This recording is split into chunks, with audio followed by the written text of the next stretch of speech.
চলে আসলাম আজকে আবারও আপনাদের মাঝে আরও একটা নতুন রেসিপি নিয়ে। আজকে আমি গরুর মাংস রান্না করব, তো রেসিপিটি আপনাদের সাথে শেয়ার করব। আসসালামু আলাইকুম, welcome back to my channel. সবাই কেমন আছেন? আশা করছি সবাই ভালো আছেন, সুস্থ আছেন। আলহামদুলিল্লাহ, আল্লাহর অশেষ রহমতে আমরাও ভালো আছি। তো আজকে আমি যে রেসিপিটি আপনাদের সাথে শেয়ার করব, এভাবে গরুর মাংসটা রান্না করলে খেতে কিন্তু অনেক মজা লাগে। এখানে আমি লবণ আর হলুদ দিয়ে গরুর মাংসগুলো ভালোভাবে সিদ্ধ করে নিয়েছি। 1 চা চামচ হলুদ গুঁড়ো, তারপরে স্বাদ মতো লবণ দিয়ে আমি ভালোভাবে সিদ্ধ করে নিয়েছি। আপনারা দেখতে পাচ্ছেন একটুও পানি নেই, একদম বুনা বুনা হয়ে গেছে। গরুর মাংসের শুটকি করলে যে রকম একটা ঘ্রাণ আসে, অনেকটা ওই রকম ঘ্রাণ চলে আসছে। তো এই তো চুলায় একটা পাতিল বসিয়ে দিলাম মাংসটা রান্না করার জন্য। দিয়ে দিলাম তেল, সয়াবিন তেল দিয়ে দিলাম। দেখেন মাংসগুলো একদম শুকিয়ে একবারে একটু পানি নেই, শুটকি শুটকি হয়ে গেছে মাংসগুলা। তো এই তো তেলগুলা গরম হয়ে আসছে। এখন আমি দিয়ে দিলাম গরম মশলা।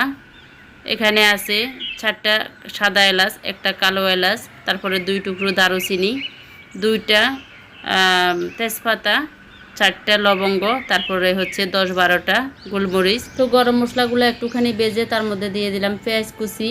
পেঁয়াজগুলো কিছুক্ষণ ভেজে নিচ্ছি। এখন দিয়ে দিব টমেটো।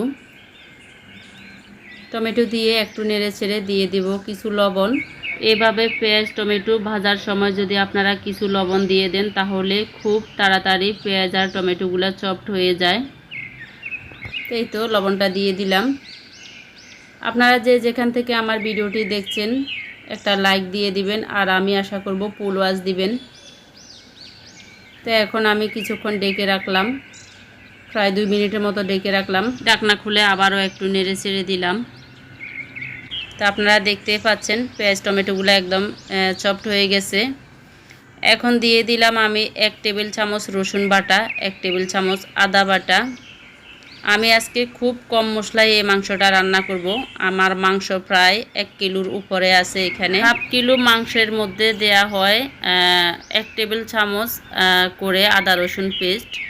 তো আমি এখানে 1 কিলোর মধ্যে দিয়েছি 1 টেবিল চামচ করে, 2টা থেকে 2 টেবিল চামচ দিয়েছি। এখানে আমি কিছু গরম মশলা নিয়ে নিলাম। আমি 1 চা চামচ ধনিয়া গুঁড়ো, 1 চা চামচ জিরা গুঁড়ো, হাফ চা চামচ হচ্ছে গরম মশলা গুঁড়ো, হাফ চা চামচ মরিচ গুঁড়ো, লাল মরিচের গুঁড়ো, তারপরে হচ্ছে 1 চা চামচের থেকে কম হবে হলুদ গুঁড়ো, 1 চা চামচ হবে আর কি হলুদ গুঁড়ো। যেহেতু আমি মাংসটা কষানোর সময়ও হলুদ গুঁড়ো দিয়েছি, সেজন্য হলুদ গুঁড়োটা এখন কম দিলাম। তো আমি ভালোভাবে মিডিয়াম আছে মশলাগুলো ভেজে নিচ্ছি। এখনও কোনো পানি দিই নাই।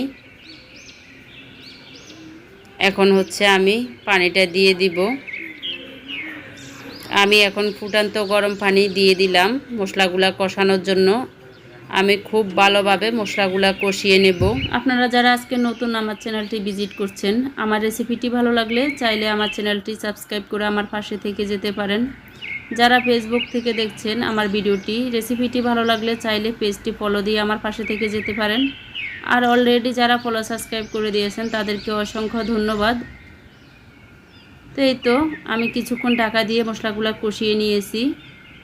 এখন দিয়ে দিচ্ছি কিছু আলু। গরুর মাংসের মধ্যে আমাদের আলুটা দিতে হয়, না দিলে ভালো লাগে না খেতে। তো আমি একটা আলুকে 4 পিস করে কেটে নিয়েছি, দিয়ে দিলাম। একটু বড় সাইজ করে আলুটা দিলে খেতে খুব ভালো লাগে। তো আলু দিয়েও আমি কিছুক্ষণ ঢাকা দিয়ে কষিয়ে নিলাম। এখন হচ্ছে আমি মাংসটা দিয়ে দিচ্ছি। মাংসটা দিয়ে আবারও উল্টিয়ে পাল্টিয়ে একটু নেড়ে চেড়ে দিব। এভাবে মাংস রান্না করে যদি আপনারা না খেয়ে থাকেন, তাহলে আমি বলবো এভাবে একবার রান্না করে খেয়ে দেখবেন। আমি আশা করছি ভালো লাগবে আপনাদের কাছে। তো এই তো এখন মাংসগুলো কিছুক্ষণ ঢাকা দিয়ে কষিয়ে নিলাম। আমি কিন্তু মাংস রান্নাতে কিছু কাঁচামরিচও দিয়ে দিয়েছি, সেটা আর শেয়ার করা হয় নাই। ঢাকনা খুলে আবারও উল্টিয়ে পাল্টিয়ে নেড়ে ছেড়ে দিচ্ছি। আপনারা হচ্ছে অনেক আপু ভাইয়ারা আমাকে অনেক সুন্দর সুন্দর কমেন্ট করেন, আমি কখনো কমেন্টের রিপ্লাই দিই নাই ভিডিওতে। তো এই তো এখন আরও কিছু গরম পানি দিয়ে দিলাম, দিয়ে আমি রান্নাটা কমপ্লিট করে নেব।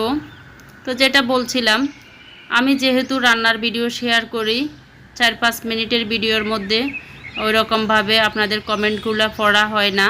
এখন দিয়ে দিলাম 1 চা চামচ টালা জিরে গুঁড়ো, টালা জিরে গুঁড়োটা দিয়ে আবারও আমি কিছুক্ষণ নেড়ে ছেড়ে তো আমি নামিয়ে নিব।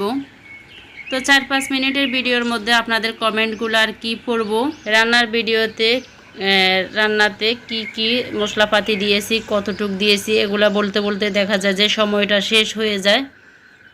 তো সেজন্য আর কারো কমেন্টগুলো পড়া হয় না। তো আপনারা আমার ভিডিওগুলো দেখে অনেক সুন্দর সুন্দর কমেন্ট করেন, আপনাদেরকে অসংখ্য ধন্যবাদ আমার ভিডিওগুলো দেখার জন্য। তো এই তো আমার রান্নাটা হয়ে গেছে। তো আমার রান্নাটা কেমন হয়েছে কমেন্ট করে জানাতে ভুলবেন না। আপনারা কেউ ভিডিও নিচে স্প্যাম কমেন্ট করবেন না, শুধু ভিডিও রিলেটেড কথা বলবেন। বন্ধু করলে আপনারা কমিউনিটিতে লেটার রেখে আসবেন, ওতে আমি বুঝে যাব। এই পর্যন্ত কেউ আছেন কিনা জানি না, যদি থেকে থাকেন অসংখ্য ধন্যবাদ। কিছু কিছু কমেন্ট দেখলে বোঝা যায় অনেকে হচ্ছে ভিডিওটা না দেখে কমেন্ট করে চলে যায়, তো এরকম কেউ করবেন না। তো এই তো আমার রান্নাটা হয়ে গেছে, দেখেন ফাইনাল লুক কতটা লোভনীয় হয়েছে। এতক্ষণ পর্যন্ত ধৈর্য ধরে আমার ভিডিওটি দেখার জন্য সবাইকে অসংখ্য ধন্যবাদ। আবার নতুন কোনো রেসিপি নিয়ে আপনাদের মাঝে চলে আসব। সে পর্যন্ত সবাই ভালো থাকবেন, সুস্থ থাকবেন। আল্লাহ হাফেজ, আসসালামু আলাইকুম।